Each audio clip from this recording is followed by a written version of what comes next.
नमस्कार मित्रांनो, मी प्राध्यापक जयंत वासने आणि आपण मराठवाड्याचा भूगोल या पेपरमधील मराठवाड्यातील कृषी ॲग्रिकल्चर इन मराठवाडा या संबंधित माहिती बघत आहोत.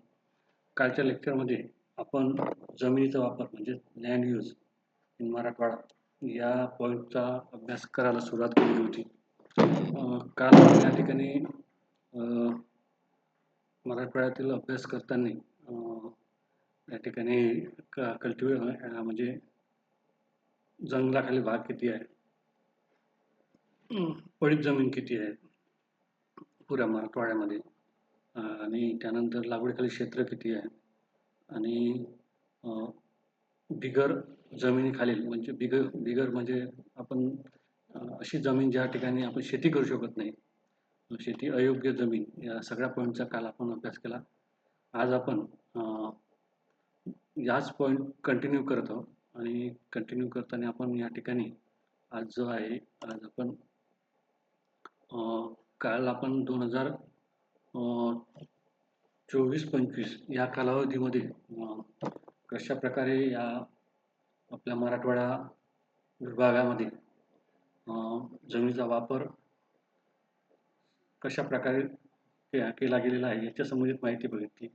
आज आपण लँड यूज 2005-6 या कालावधीमध्ये मराठवाड्यातील जमिनीचा वापर कशा प्रकारे करण्यात आला, त्याचं पर्सेंटेज काय याचं आपण माहिती बघणार आहोत. तर आपण हा डेटा घेतला 2005-6. तर हा डेटा आपल्याला गुगलवरती जाऊन या ठिकाणी आपल्याला महाराष्ट्राचे आर्थिक आणि सामाजिक समालोचन या ठिकाणी आपल्याला जायचं आहे. आणि त्या महाराष्ट्रातील आर्थिक आणि सामाजिक समालोचनमध्ये आपल्याला 2005 आणि 6चा जो डेटा आहे, हा डेटा आपल्या या ठिकाणी मिळून जाते. हा डेटा आपल्याला या ठिकाणी डाउनलोड करायचा आहे. या ठिकाणी बघू शकता महाराष्ट्रातील संक्षिप्त सांख्यिकी 2006 यामध्ये आपल्याला 48 पेज नंबर वरती आपल्याला या ठिकाणी हा जो डेटा आहे, हा डेटा या ठिकाणी मिळतो. आणि त्या डेटाच्या आधारावरती आपण या ठिकाणी बघू शकता हा जो आहे औरंगाबाद, जालना, परभणी, हिंगोली, बीड, नांदेड, उस्मानाबाद आणि लातूर, म्हणजे हा मराठवाडा विभाग. या विभागामध्ये हे जे सांख्यिकी माहिती दिसत आहे, तर ही एकूण भौगोलिक क्षेत्रफळ आहे.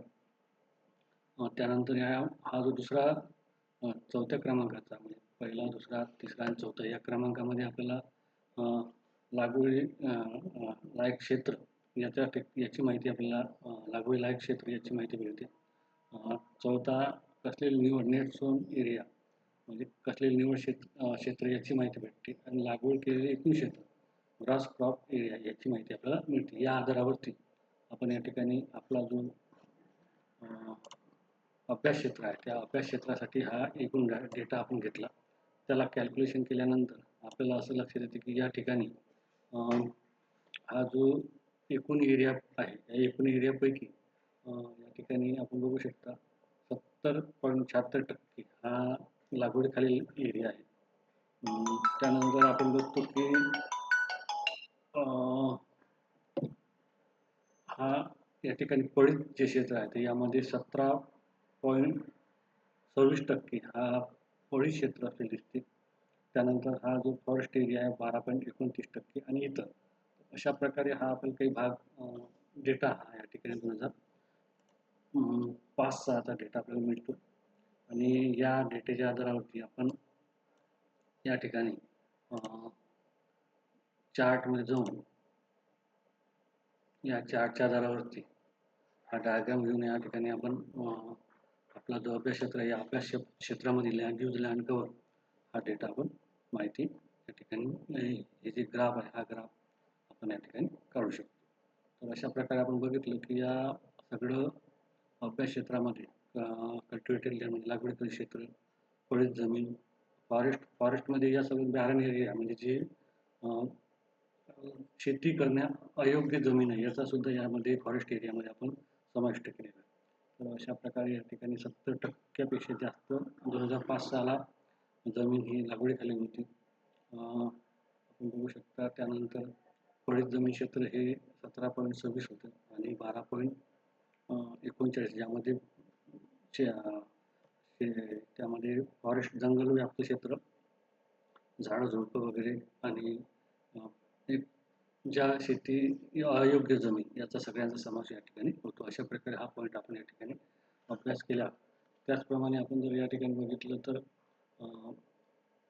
या पूर्ण एरियामध्ये आपल्याला बीड जिल्ह्यामध्ये सगळ्यात जास्त कल्टिवेट एरिया म्हणजे लागवडीखाली क्षेत्र असलेले दिसून येते. त्यानंतर दुसरा जो आहे तो म्हणजे नांदेड या ठिकाणी दुसऱ्या क्रमांकाचं लागवडीखाली क्षेत्र असलेलं आपल्याला मराठवाड्यात 2005-06चा जर अभ्यास केला तर यामध्ये दिसून येते. आणि या दोघांचं सुद्धा एरिया जो आहे हा एरिया आपल्याला याच्यामध्ये जो आहे हेक्टरमध्ये सुद्धा एरिया हा जास्त असलेला आपल्याला दिसून येतो दोन्ही जिल्ह्यामधला. आणि इतर जिल्ह्यामध्ये या प्रकारे आपल्याला माहिती मिळते. तर 2005-06 अशा प्रकारे आपण माहिती घेऊन आपला मराठवाडा जो अभ्यास क्षेत्र आहे या अभ्यास क्षेत्रामध्ये आपण कोणत्या दोन्ही वर्षामध्ये म्हणजे करंट वर्षामध्ये आणि 2005-06च्या यामध्ये कशा प्रकारे जमिनीचा वापर लँड यूज कशा प्रकारे केला जातो याची माहिती आपण या ठिकाणी बघितली आहे. हा डेटा कुठून घ्यायचा त्यासंबंधी सुद्धा मी आपल्याला माहिती सांगितलेली आहे. यामध्ये आपण बघू शकता ही या प्रकारची माहिती आहे ही महाराष्ट्र शासनाची जी वेबसाईट आहे या वेबसाईटवर आपण जाऊन महाराष्ट्राची संक्षिप्त सांख्यिकी किंवा जिल्हा आर्थिक आणि सामाजिक समालोचन हा आपण टाईप केला की DES या प्रकारे टाईप केलं तर आपल्याला या प्रकारची माहिती ही मिळून जाते. यामध्ये 2006 तर त्याचप्रमाणे आपल्याला या ठिकाणी 2023 या 2023ची सुद्धा आपल्याला माहिती या ठिकाणी मिळते आणि त्या आधारावर आपण मराठवाड्यामध्ये मराठवाड्याचा मागील काळामध्ये आणि आता करंट वर्षामध्ये जमिनीचा वापर कशा प्रकारे होत आहे तर या पॉईंटचा आपण अभ्यास करू शकतो आणि ते आपण नकाशाच्या आधारावरती सुद्धा दाखवू शकतो. तर या ठिकाणी बघू शकता हे आहे 2023ची या ठिकाणी DES अर्थ व सांख्यिकीय संचालन महाराष्ट्र शासन मुंबई याचा हा डेटा आपण या आधारावरती बघू शकता. आणि यामध्ये आपल्याला पेजेस दिले त्याच्या ठिकाणी कृषी हे जे ॲग्रिकल्चर आहे ॲग्रिकल्चरच्या ठिकाणी आपण 52 पेजवरती आपण हे माहिती जी आहे ही माहिती आपण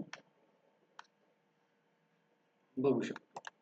तर अशा हा 2023चा आणि 2005-06चा डेटा आपल्याला डाउनलोड करून आपण ह्या ठिकाणी आपली जी माहिती आहे ही मराठवाड्यातील जमिनीच्या वापरासंबंधीची जी सांख्यिकीय माहिती पाहिजे ती माहिती आपण घेऊ शकतो आणि त्याच्या आधारावरती आपण या प्रकारे वर्तुळाकार या माहितीच्या आधारावर डायग्रामच्या आधारावरती हे डायग्राम काढून आणि त्यानंतर तुलनात्मक माहिती अभ्यास करून कशा प्रकारे बदल झालेला आहे याची सुद्धा माहिती आपण पुढच्या लेक्चरमध्ये बघणार आहोत. आपण त्या ठिकाणी थांबूया. मला अपेक्षित आहे की हा पॉईंट आपल्याला समजला असेल. पुढचा पॉईंट आपण लगेच बघूया. तोपर्यंत थांबूया. धन्यवाद.